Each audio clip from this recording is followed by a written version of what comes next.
r/relationship_advice. My neighbor tried to blackmail me, so I got revenge. My neighbor tried to blackmail me, so I got revenge. The text message that changed everything came at 2:47 a.m. on a Tuesday. Asterisk, hey neighbor. Nice pajamas. Check your email. Asterisk. I stared at my phone screen, heart hammering against my ribs. The number wasn't saved in my contacts, but something about those 8 words made my skin crawl. I stumbled out of bed and opened my laptop with shaking fingers. The email was from a burner account with no profile picture. Subject line, neighborly chat. Inside was a single video file and 3 sentences that made my blood turn to ice water. Asterisk, you should really invest in better curtains. $5,000 by Friday or your colleagues at Morrison & Associates get to see a different side of their star developer. You know where to find me. Asterisk. I couldn't bring myself to click play immediately. Instead, I sat there in my dark bedroom, realizing that my sense of security had just been shattered by someone living 30 feet away from me. When I finally opened the video with my eyes half closed, I wanted to vomit. It was me. In my bedroom. From last Thursday night when I'd gotten home late from work and changed clothes without bothering to close the blinds. The angle was perfect, too perfect. This wasn't some accidental glimpse from a second-story window. This was deliberate. Calculated. The timestamp showed it was recorded at 11:23 p.m., and the quality was crystal clear. Someone had been watching me. Recording me. In the one place I should feel completely safe. My neighbor, Derek Morrison, and yes, the irony of sharing a last name with my law firm wasn't lost on me, lived in a house directly behind mine. We'd exchanged pleasantries over the fence maybe a dozen times in the 2 years since I'd bought my place. He seemed normal enough. Mid-40s, worked from home doing something with computers, always had packages being delivered. He'd even helped me carry in groceries once when I was recovering from a sprained ankle. Now I knew he'd been violating my privacy in the most disgusting way possible. The worst part? He was right to target me. Morrison & Associates was the kind of old-school law firm where partners still wore pocket watches and frowned upon associates who dared to wear colored socks. They'd hired me despite my unconventional background because I was brilliant at legal research software, but I was already walking a tightrope as the youngest person they'd ever brought on. A scandal like this, especially with compromising footage, would end my career before it truly began. $5,000 might as well have been $50,000. I'd poured every penny into the down payment on my house, and my student loans were still suffocating me. But losing my job would be infinitely worse. I'd worked too hard to get here, overcome too many obstacles to let some perverted neighbor destroy everything I built. I spent the next hour pacing my living room, curtains drawn tight, feeling like a prisoner in my own home. Every shadow outside made me jump. Every small noise had me checking the locks. Derek had stolen more than just my privacy, he'd stolen my peace of mind. By dawn, I'd made 2 decisions. First, I was calling in sick to work. There was no way I could sit through depositions and client meetings while this was hanging over my head. Second, I wasn't paying Derek a single cent. If he wanted to play games, I'd show him exactly what happened when you messed with someone who spent their days digging through legal databases and documentation for a living. I was going to destroy him. The first thing I did was make coffee and start researching Derek Morrison like my life depended on it, because it did. I'd learned a lot about investigative techniques working at the firm. Lawyers don't just argue cases, they build them brick by brick, finding every weakness in their opponent's foundation. Derek had no idea he'd just declared war on someone who knew how to weaponize public records. Within an hour, I had his full name, Derek James Morrison, his employment history, sporadic freelance IT work, and his mortgage information. Bought the house in 2019, already missed 3 payments this year. But it was what I found on Airbnb that made me smile for the first time since reading that text message. Derek's house was listed as cozy suburban retreat with 5-star reviews dating back 8 months. The photos showed a professionally cleaned guest room, and the description promised privacy and quiet in a residential neighborhood. What Derek apparently didn't realize was that short-term rentals were explicitly banned by our HOA, and the city required special licensing that I was betting he didn't have. I screenshot everything before he could take it down, then cross-referenced the guest reviews with our neighborhood's parking situation. Suddenly, all those random cars I'd noticed on our street made perfect sense. The loud voices at odd hours that other neighbors had complained about in the community Facebook group. The overflowing garbage cans every Tuesday. Derek wasn't just a pervert, he was also a fraud. But as I dug deeper, my satisfaction turned to unease. The man had serious financial problems. His property taxes were overdue, his mortgage was in pre-foreclosure, and according to a quick social media search, he'd been posting increasingly desperate messages about needing to make money fast on various freelancer groups. That's when it hit me, I probably wasn't his first victim. The realization made me physically sick. How many other women in our neighborhood had Derek been watching? Recording? Had any of them paid him? Was I just the latest mark in an ongoing operation? I was so absorbed in my research that I almost missed the knock at my door. 3 firm raps that made my heart stop. Through the peephole, I saw Derek himself standing on my front porch, hands shoved in his pockets, looking around casually like he was just making a friendly visit. The audacity was breathtaking. Less than 12 hours after threatening me, he had the nerve to show up at my door in broad daylight. I didn't answer, barely daring to breathe as I watched him through the peephole. He waited maybe 30 seconds, then walked around to peer through my front window. When he saw my car in the driveway, he knocked again, harder this time. "I know you're home," he called out, his voice carrying that same false friendliness I'd always heard over the fence. "Just want to chat about our mutual situation." Mutual situation, like he hadn't committed a felony by recording me without consent. After another minute, he finally left, but not before leaving something tucked under my doormat. I waited until I saw him disappear into his backyard before cracking the door open. It was a printed photo. Me, in my bedroom, from a different night than the video. On the back, he'd written, "I have dozens more. Friday deadline stands. Don't make this harder than it needs to be." My hands were shaking as I locked the door and slumped against it. This wasn't just about money anymore. Derek was escalating, getting bolder. The fact that he'd come to my house meant he felt confident, secure in his power over me. He had no idea I was about to rip his entire life apart. That afternoon, I was deep in the city planning database when my phone buzzed with a text from my coworker Sarah, asterisk, hey, some guy called the office looking for you. Said he was your neighbor and had something important to discuss about your reputation. Janet transferred him to voicemail but thought you should know. Asterisk. My blood turned to ice. Derek was already making moves, testing the waters at my workplace. This wasn't just a threat anymore, he was actively laying groundwork to destroy me. I immediately called Sarah back. What exactly did he say? I asked, trying to keep my voice steady. It was weird. He claimed there was some kind of neighborhood dispute and that he had documentation that might reflect poorly on you. Janet said he sounded really pushy, kept insisting he needed to speak with a partner about your character. She basically told him to pound sand. Relief flooded through me. Janet, our office manager, was a 60-year-old bulldog who'd been with the firm for decades. She didn't suffer fools, and apparently Derek's amateur intimidation tactics had rubbed her the wrong way. But this call confirmed my worst fears. Derek wasn't bluffing about contacting my work. He was just getting started. I spent the next few hours documenting everything I'd found. Derek's illegal Airbnb operation was more extensive than I'd initially realized. Cross-referencing the booking dates with our neighborhood's visitor parking log showed at least 30 different short-term stays over the past 8 months. Each violation carried a $500 fine from the HOA, plus the city licensing violations could run into thousands more. But then I discovered something that made my stomach drop. While searching through business registration databases, I found that Derek had recently filed paperwork to start something called Morrison Consulting Services. The address listed was his home, and the business description was vaguely worded around information services and digital consulting. He was planning to legitimize this. Whatever he was doing to me, Derek was thinking bigger picture. This wasn't just some desperate man trying to solve a financial crisis, this was someone building a systematic operation around exploitation. Around 4 p.m., I heard voices in Derek's backyard. Peering carefully through my kitchen blinds, I saw him talking to another neighbor, Mrs. Chin from 3 houses down. She looked uncomfortable, kept shaking her head and backing away from him. Their conversation lasted maybe 5 minutes before she hurried back toward her house, looking visibly upset. My phone rang 20 minutes later. It was Mrs. Chin. Are you home? I need to speak with you about something. It's important. She arrived at my door looking shaken. Mrs. Chen was typically the picture of composure, a retired professor who ran our neighborhood book club with military precision. Seeing her this rattled sent warning bells screaming in my head. That man, Derek, she said once I'd gotten her settled with tea. He approached me today with the most disturbing proposition. He claimed to have security footage of my teenage daughter in her bedroom and wanted to discuss privacy concerns in exchange for my support in some neighborhood dispute involving you. The room started spinning. Derek wasn't just targeting me, he was building a network. Using multiple victims to create leverage and cover stories. Mrs. Chen's daughter Emma was 17, a straight-A student heading to college in the fall. The implications made me want to vomit. Mrs. Chen, this is important. Did he show you anything? Any actual footage? No, but he was very specific about details. What she was wearing Tuesday night, the time she got home from work. Things no one should know unless they were. She couldn't finish the sentence. Derek Morrison wasn't just a perverted neighbor trying to make a quick buck. He was a predator running a sophisticated operation, and I was apparently just his latest target in what looked like an escalating pattern of abuse. The deadline was still Friday. But now I wasn't just fighting for my own career, I was fighting for every woman in our neighborhood. I spent that evening teaching Mrs. Chen how to document everything Derek had said, helping her file a police report, and watching her install security cameras around her property. By the time she left around 9 p.m., we both agreed on one thing: we needed to find out if there were other victims. Mrs. Chen volunteered to discreetly reach out to the other women in our immediate area, using her book club connections as cover. Meanwhile, I continued building the case against Derek's illegal activities. We exchanged numbers and agreed to check in every few hours. But Derek wasn't waiting for us to organize. Around 11 p.m., I was reviewing city ordinance violations when my Ring doorbell chimed. The motion-activated camera showed Derek standing at my front door again, but this time he wasn't alone. A woman I'd never seen before stood slightly behind him, mid-30s, nervous energy, constantly looking around like she expected trouble. I grabbed my phone and started recording as Derek knocked. I know you're awake, he called out. Your lights are on, and honestly, we really need to resolve this tonight. I brought someone who can help explain the situation. The woman stepped forward, and when she spoke, her voice carried a practiced quality that made my skin crawl. Hi there. I'm Rebecca, Derek's business partner. We just want to have a calm, adult conversation about this misunderstanding. If you could just open the door for 5 minutes, I think we can clear everything up. Business partner. So Derek's Morrison Consulting Services was already operational, and he'd recruited help. This was so much worse than I'd imagined. I didn't respond, but I could hear them talking in low voices on my porch. Through the Ring app, I caught fragments. Stubborn ones are always more trouble. And, need to move faster before she. They finally left after 10 minutes, but not before Derek held up another photo toward my doorbell camera. Even through the grainy night vision, I could see it was a different neighbor, someone from the street behind mine. He was showing me his portfolio. I was still processing this when my phone buzzed with a text from an unknown number, asterisk this is Rebecca. Derek's friend. Look, I know this seems scary, but he's not a bad guy. He's just in a tough spot financially. If you help him out, everyone wins. If you don't, well, things could get complicated for a lot of people in your neighborhood. Think about Mrs. Chen's daughter, asterisk. They were threatening a minor now. Whatever Derek had told this Rebecca woman, she was clearly in deep enough to make threats on his behalf. I screenshot the message and immediately forwarded it to Mrs. Chen with a warning to keep Emma inside and away from windows. Her response came back within minutes, asterisk found 2 more.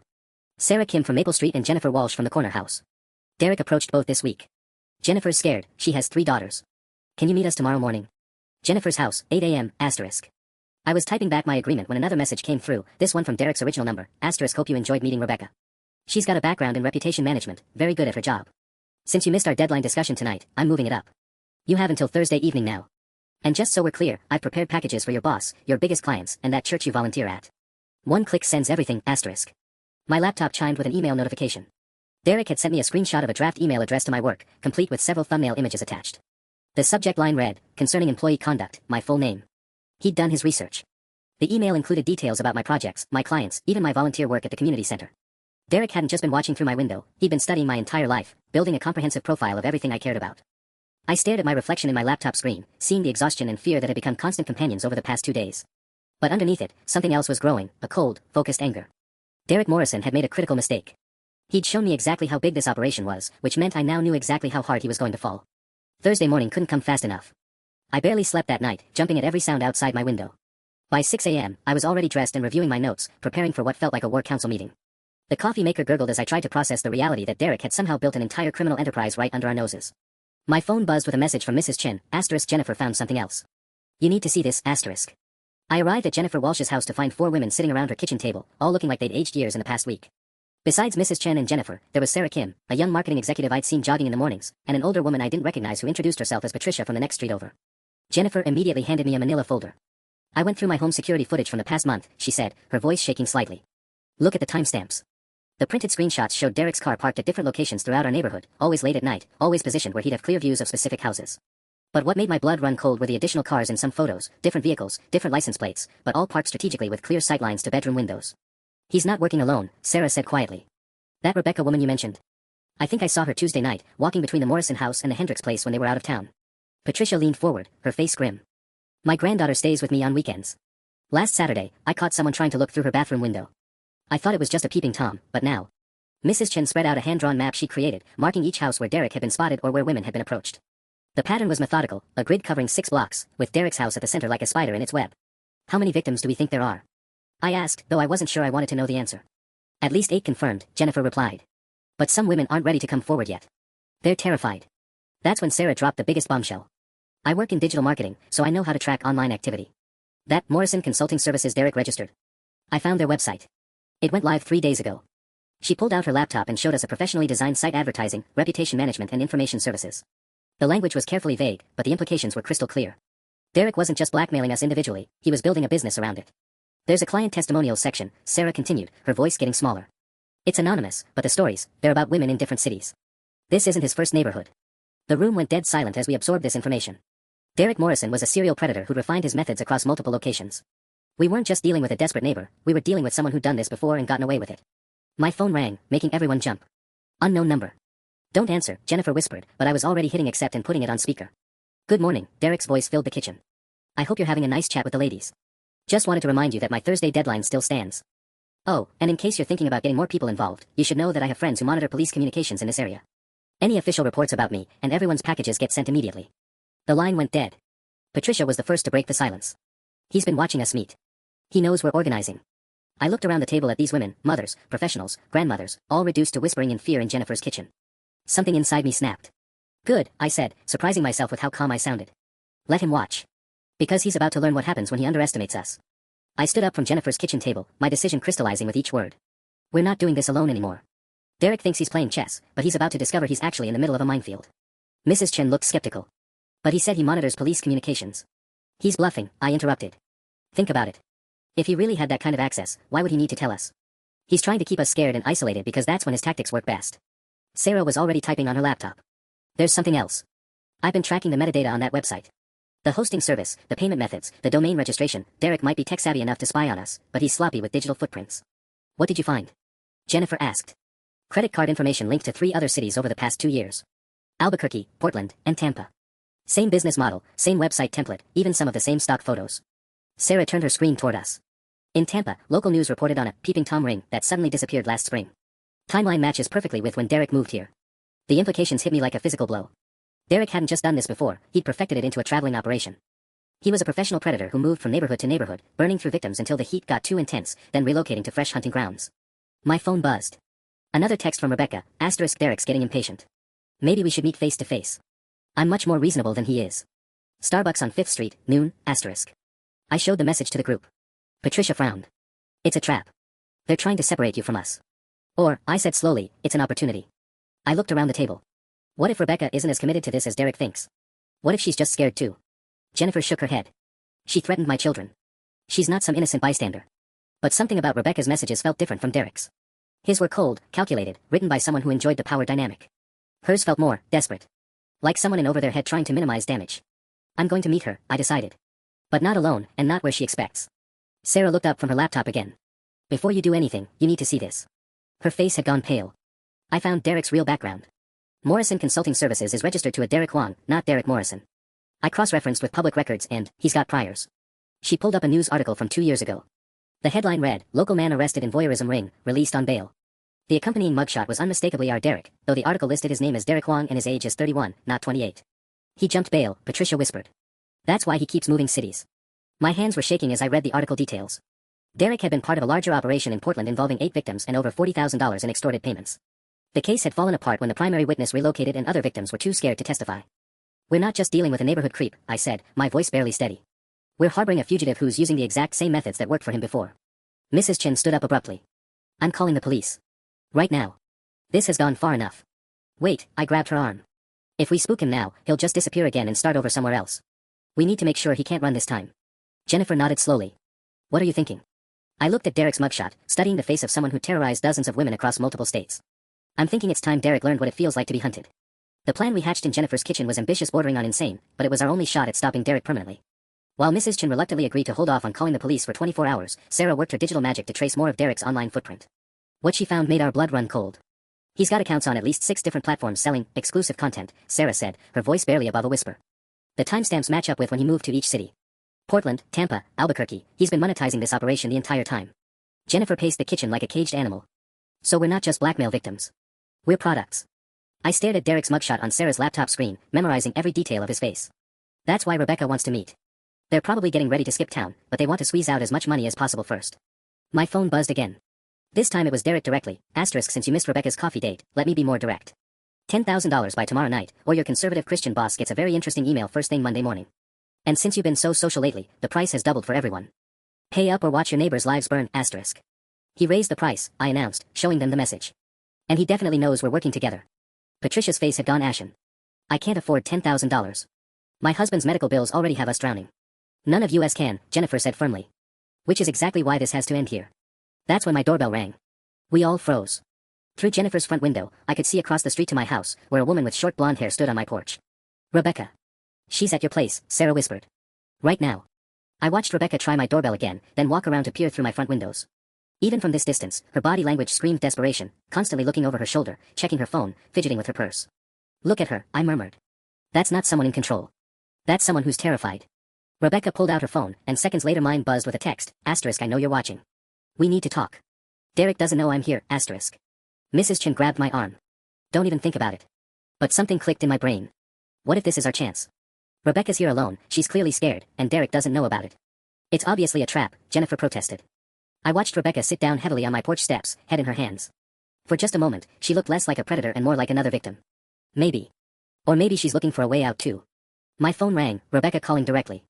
Answer it, Sarah urged. But keep it on speaker. I accepted the call. What do you want, Rebecca? I want this to be over. Her voice was shaky, nothing like the confident threats from her previous messages. I never signed up for what this became. Then why are you helping him? A long pause. Because I thought I didn't have a choice. But sitting on your porch, knowing what Derek's planning to do to all of you. I can't be part of this anymore. Through Jennifer's window, I watched Rebecca stand up and walk closer to the street, looking directly toward where we were gathered. I know you're in the house across the street, she continued. I can see the cars in the driveway. Derek's at a storage unit right now, transferring all the equipment to a moving truck. You have maybe 2 hours before he's gone forever. The line went quiet except for the sound of Rebecca crying. He's running. I asked. We're supposed to collect whatever money we can get today and leave tonight. New city, fresh start. But I found out about Portland, about the other places. I can't do this anymore. I looked around the table at my neighbors' faces, seeing my own realization reflected in their eyes. Rebecca wasn't just offering information. She was offering to help us catch him. Where's the storage unit? I asked, my heart pounding so hard I could hear it in my ears. About 15 minutes from here, off Highway 9, Rebecca said through her tears. Unit 247 at Secure Store Plus. But you don't understand, he's not just moving equipment. He's got everything. Videos, photos, financial records, lists of victims from every city. If he gets away with that data. The implications hit me like ice water. Derek wasn't just escaping, he was taking his entire operation mobile, along with evidence that could destroy dozens of lives across multiple states. We need to call the police now, Mrs. Chen whispered urgently. Rebecca's voice sharpened. You can't. Derek's got contacts in dispatch, that's how he stayed ahead of investigations. The Portland police report mentioned a leak in their department. He'll know you called before the first patrol car even leaves the station. Sarah was already typing frantically on her laptop. She's right. Look at this forum post from a Portland victim. They tried going to police twice and Derek always seemed to know ahead of time. Then how do we stop him? Jennifer demanded. I have an idea, Rebecca said. But it requires trusting me, and I know that's asking a lot. Through the window, I watched her pace my driveway, constantly checking the street like she expected Derek to appear any moment. I'm supposed to text Derek when I finish collecting payments from all of you. He's expecting that message by 2 p.m., that's 45 minutes from now. If I don't send it, he'll know something's wrong and bolt immediately. So send it, I said. I can't. Because the plan was never to just collect money and leave quietly. Rebecca's voice dropped to barely above a whisper. Derek's planning something bigger. He wants to make an example out of you specifically because you fought back. Before we skip town, he's going to release everything anyway, all the videos, sent to everyone's employers, families, posted online. The money was just to make you feel like you had some control before he destroyed your lives anyway. The kitchen went dead silent. Jennifer sat down heavily, face white as paper. That sick bastard, Patricia whispered. My phone buzzed with a text from Derek, * hope Rebecca's making progress with collections. Truck's almost loaded. Tell her to wrap up the neighborhood rounds, we're on schedule for tonight's finale, *. Finale, I read aloud, and Rebecca made a choking sound. He's been calling it that all week. Said it would be his masterpiece before we moved on. Sarah's laptop chimed with an incoming message. She frowned at the screen. I'm getting alerts from my network monitoring software. Someone's uploading large files from an IP address in this neighborhood. That's Derek, Rebecca said immediately. He's not just packing the equipment, he's backing everything up to cloud servers while he loads the truck. Once those uploads finish, it won't matter if you catch him.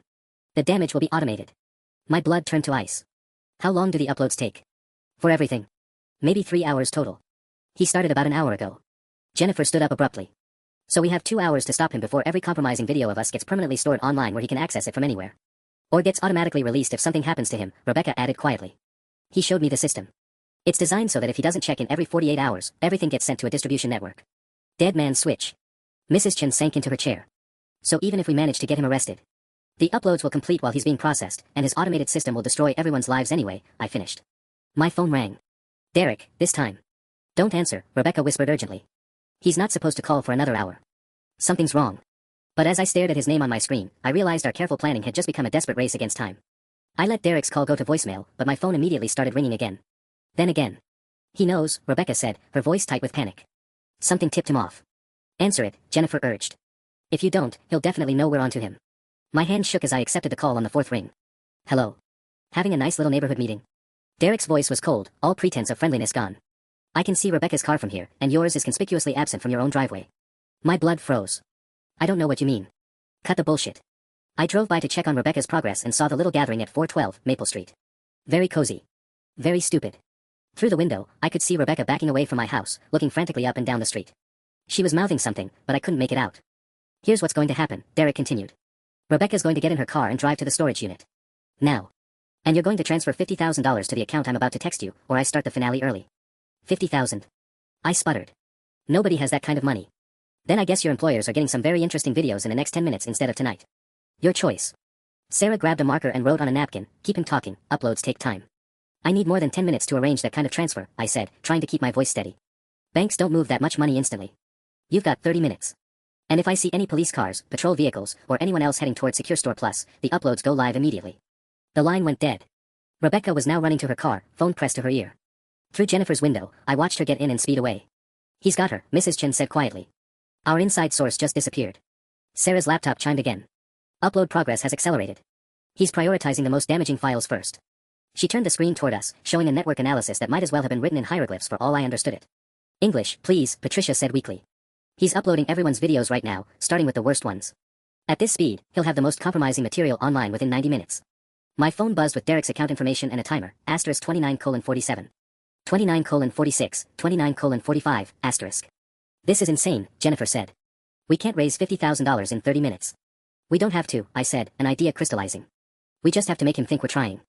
I opened my banking app and took a screenshot of my account balance, all $3,247 of it. Then I started typing a message to Derek, * attempting transfer now. My account only has $3,000 available immediately. Coordinating with neighbors for remaining amount. Need account routing info for wire transfer, *. What are you doing? Sarah asked. Buying time while we figure out where that storage unit actually is. I looked at Mrs. Chen. You said your son works in IT security, right? Could he help track down Derek's exact location? He's in California for work, but... She pulled out her phone. He might be able to help remotely. My phone rang again, Rebecca calling back. Don't trust it, Jennifer warned. But when I answered, Rebecca's voice was barely a whisper. He's got me locked in a storage unit office with the manager. There's more equipment here than you can imagine. This isn't just about your neighborhood. I can see dozens of hard drives labeled with different cities. Are you hurt? Not yet. But he's getting more paranoid by the minute. The upload system is running on multiple computers simultaneously, and he's got some kind of panic button that'll release everything instantly if triggered. In the background, I could hear Derek shouting at someone about network speeds and backup protocols. Listen carefully, Rebecca continued. Unit 247 is a lie. He's in the facility manager's office at the back of the complex. But there's something else, he's not working alone here. There are 2 other guys helping him load equipment, and they're not just hired movers. The implication sent ice through my veins. This wasn't just one predator running away, it was an entire operation. How much time do we really have? I asked. Maybe an hour before they finish here and vanish forever. But if anyone comes. The line went dead, and Derek's countdown timer hit 25 minutes. The silence after Rebecca's call cut off was deafening. 5 terrified neighbors stared at each other across Jennifer's kitchen table while Derek's countdown timer ticked relentlessly on my phone screen, asterisk 24:33. 2400 hours 32, 2400 hours 31, asterisk. 2 other guys, Mrs. Chen repeated, her voice hollow. This isn't just Derek anymore. Sarah's fingers flew across her laptop keyboard. I'm trying to access the storage facility's security system remotely, but their network is locked down tight. She looked up, frustrated. Wait, if they're uploading that much data simultaneously, they have to be using the facility's commercial internet connection. That means what? Patricia demanded. That means I might be able to overload their bandwidth if I can generate enough competing traffic. Sarah's eyes lit up with sudden inspiration. Jennifer, do you still have contact with that tech meetup group you mentioned? The coding bootcamp graduates? Yes, but... Call them. All of them. Right now. Tell them we need a coordinated DDoS attack on a specific network range. My phone buzzed with another message from Derek, asterisk transfer confirmation better come through soon. Getting impatient here, asterisk. I typed back, asterisk bank requiring additional verification for large transfer. Processing now. Need 15 more minutes, asterisk. Asterisk you have 10. Clock's ticking, asterisk. He's not giving us the time we need, I announced. Mrs. Chen was already on the phone with her son in California, speaking rapidly in what I assumed was Mandarin. Patricia paced by the window, keeping watch on the street. Jennifer ended her call and looked up grimly. I've got 12 people who can help with the network attack, but they need 20 minutes to coordinate properly. We don't have 20 minutes, I said, watching the timer hit 22 minutes. That's when Patricia suddenly grabbed my arm. Car pulling up outside. Silver sedan, I don't recognize it. We all froze. Through the curtains, I could see 2 men in the front seat, both scanning the neighborhood methodically. The passenger was taking photos of house numbers with a telephoto lens. Derek's backup plan, I whispered. He's got people checking the neighborhood while he handles the uploads. The car stopped directly in front of Jennifer's house. Sarah slammed her laptop shut. We need to move. Now. Where? Mrs. Chen asked, still clutching her phone. They probably have all our addresses. My mind raced. Derek knew where we all lived, had videos of us, and now had associates doing physical surveillance. The walls were closing in from every direction. The community center, I said suddenly. It's public, has security cameras, and Derek wouldn't expect us to meet somewhere so visible. Jennifer shook her head. The community center's internet is terrible. Sarah needs bandwidth to coordinate the attack. Then we split up, Patricia decided. Sarah goes somewhere with good internet. The rest of us go somewhere Derek's people can't corner us. My phone rang again, this time an unknown number. Don't answer, Mrs. Chen warned. But the voicemail notification came immediately, and when I played it on speaker, Derek's voice filled the kitchen. I know you're all together, and I know you think you're being clever. Here's what's going to happen. In exactly 18 minutes, either I have my money, or I release everything and disappear forever. Your choice, but my associates are making sure nobody leaves the neighborhood until this is resolved. Through the window, the silver sedan's occupants were now walking toward Jennifer's front door. Back exit, Jennifer whispered urgently. Through the garden gate. But as we crept toward her rear door, I saw another figure in the alley behind her house, casually leaning against the fence like he was waiting for something. We were trapped, and Derek's timer showed 17 minutes, 38 seconds. The figure in the alley shifted, and I caught a glimpse of his face, definitely not a neighbor. Derek had us surrounded. The basement, Jennifer whispered, pointing toward a door I hadn't noticed. It connects to the Hendersons' house next door. Old tunnel from the 1960s when they were one property. We crept downstairs as quietly as possible. The basement was cramped and musty, but sure enough, there was a low doorway hidden behind some storage boxes. One by one, we crawled through what felt like the world's most claustrophobic escape route. Emerging in the Hendersons' basement, we could hear footsteps on Jennifer's front porch above us. Derek's people were definitely inside her house now. My laptop, Sarah whispered urgently. I left it on Jennifer's kitchen table. Forget it, I said. We'll find another way. Mrs. Chen's phone buzzed with a text from her son in California, asterisk found something big. Derek Williams has federal warrants. Not just voyeurism, identity theft rings spanning multiple states. FBI has been tracking him for months, asterisk. The FBI. Patricia's voice cracked. This whole time. Another text, asterisk storage facility raided 12 minutes ago. 3 arrests made but primary suspect escaped. Local PD coordinating manhunt now, asterisk. My blood ran cold. If Derek had escaped the storage facility, where was Rebecca? And more importantly, if his operation was already blown, what did he have left to lose? My phone rang, Derek again. I almost didn't answer, but something made me pick up. Sounds like you've been busy. Derek's voice was different now, desperate and angry. Did you really think the FBI would get here fast enough? It's over, Derek. They have your equipment, your associates.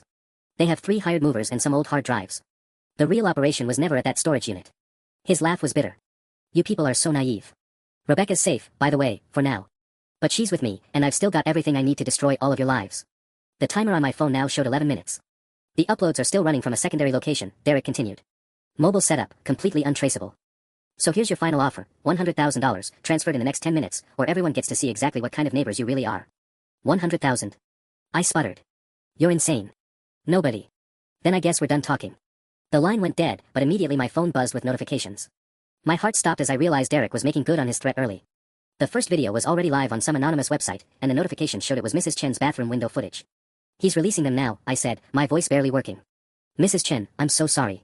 But Mrs. Chen surprised me. Instead of breaking down, she straightened her shoulders and grabbed my phone. Let me see that website. She studied the screen for a moment, then smiled grimly. My son was right about Derek being an amateur. She showed us the notification. Look at the metadata. This video was uploaded from a cellular connection, and the timestamp shows he's still in our time zone. What does that mean? Jennifer asked. It means he's close. Probably still in the neighborhood, using a mobile hotspot. Mrs. Chen's eyes hardened. And if he's uploading in real time instead of using a delayed system, that means. Sarah's eyes widened with understanding. That means he's vulnerable to interruption. If we can find him and disrupt his connection, the remaining uploads stop. But how do we find him? Patricia asked. That's when we heard it, the distinctive sound of Derek's modified exhaust system, the same sound that had been waking me up for months. But it wasn't coming from his driveway. It was moving slowly through the neighborhood, like he was searching for something.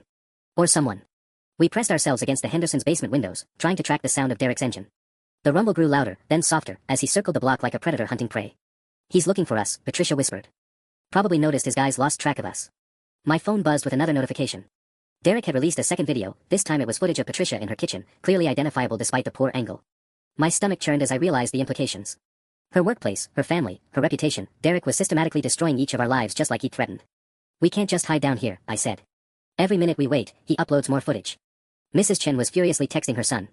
David says the FBI is coordinating with local police, but they need Derek's exact location to move in. The cellular signal could be coming from anywhere in a 3-mile radius. Wait, Sarah said suddenly. I just remembered something. When I was analyzing the network traffic at his house, I noticed he had a cellular booster system. Really expensive, commercial-grade stuff. So? Jennifer asked. So that equipment needs line of sight to cell towers to work properly. And in this neighborhood, with all the hills and tree cover, there are only a few spots where he'd get optimal signal strength. I felt a spark of hope. You can narrow down where he's operating from? Maybe. But I'd need to see the cellular tower locations and cross-reference them with. Sarah stopped mid-sentence as another engine sound joined Derek's.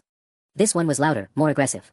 Through the basement window, we watched a black SUV cruise slowly down the street, clearly searching for something. When it reached Jennifer's house, it stopped.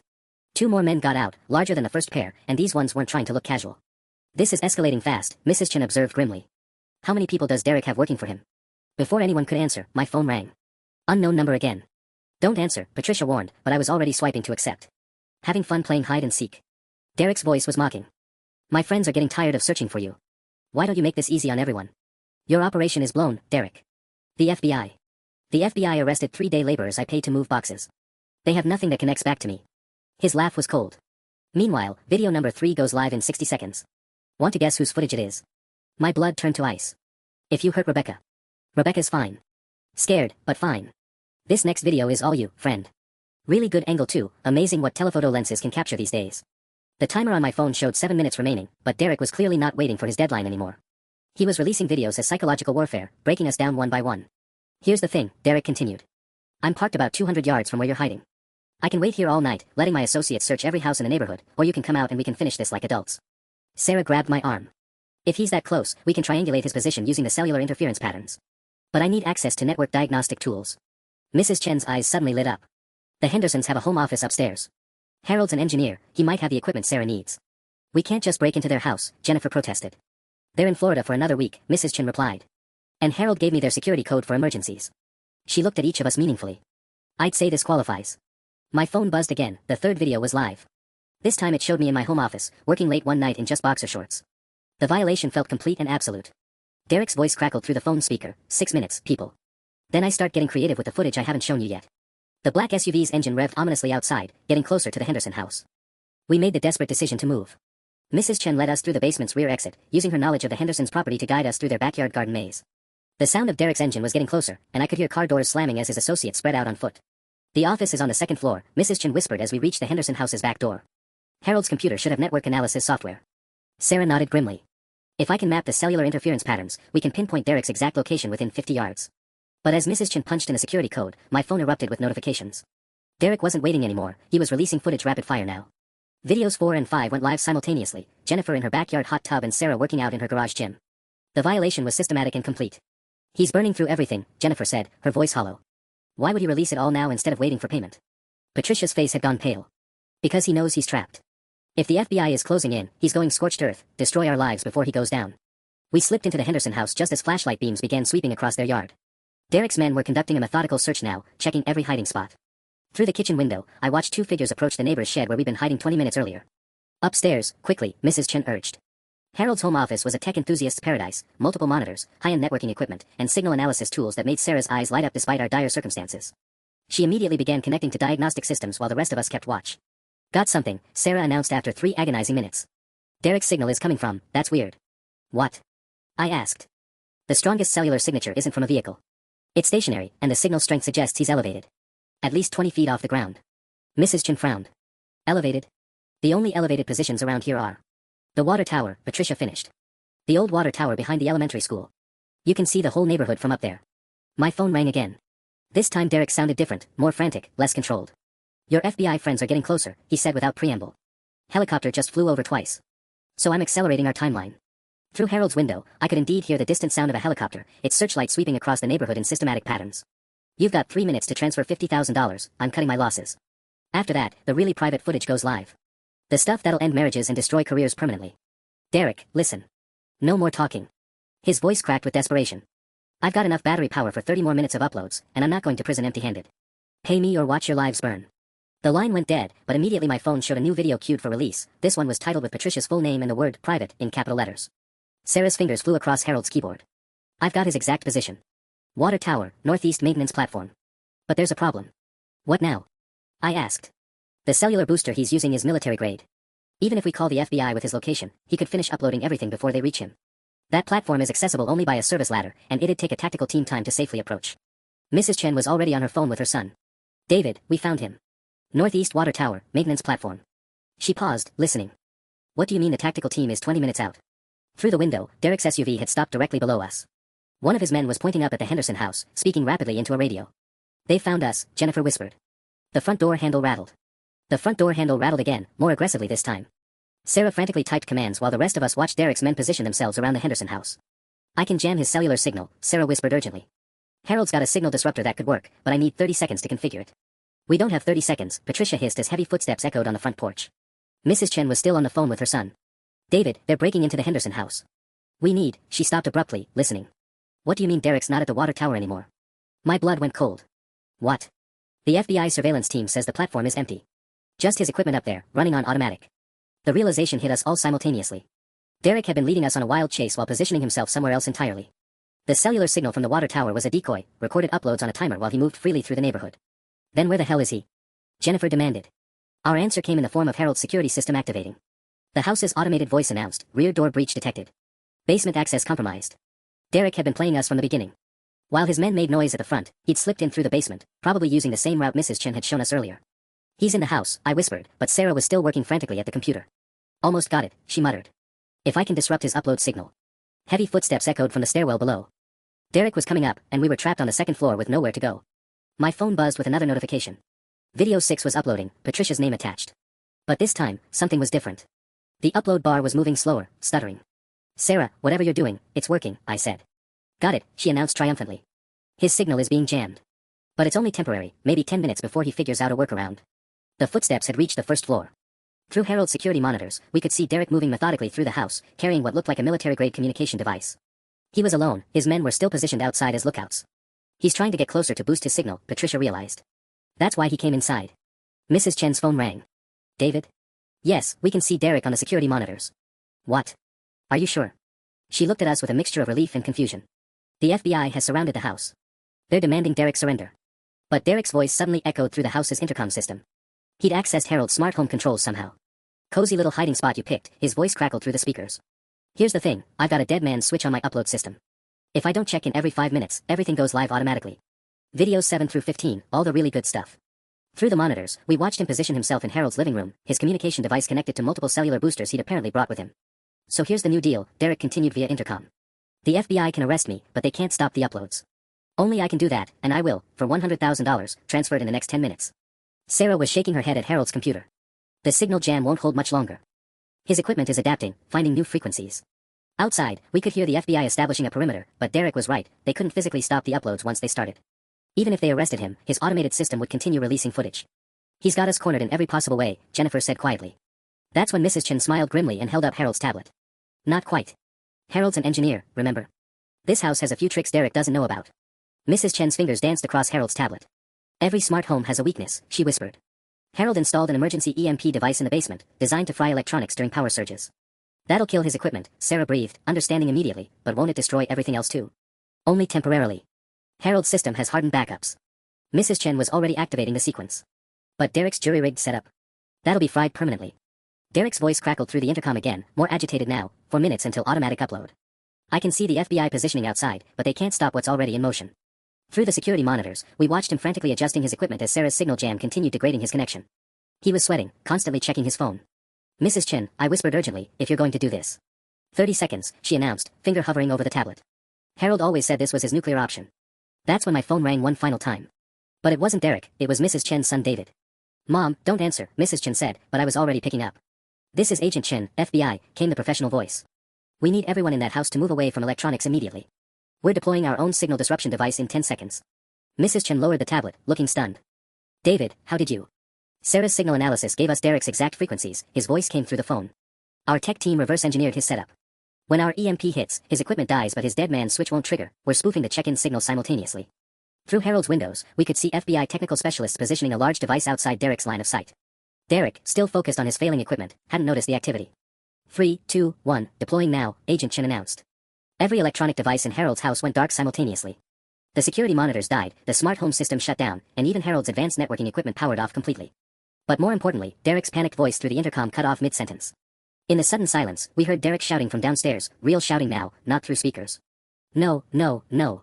The system's not responding. Heavy footsteps thundered through the house as FBI agents breached multiple entrances. Derek Martinez, you're under arrest. Hands where we can see them. The tactical team swept through Harold's house with professional efficiency. Within minutes, Derek was in custody, his equipment confiscated, and the immediate threat neutralized. Agent Chen appeared in Harold's office doorway, looking remarkably like his mother but wearing tactical gear. Everyone okay up here? The videos, Patricia asked urgently. Did he manage to upload? Our tech team intercepted everything.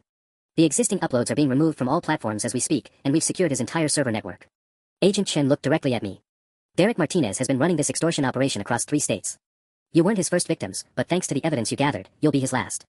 Mrs. Chen hugged her son, still clutching Harold's tablet. Your friend's EMP device wasn't needed after all, but it was good backup planning.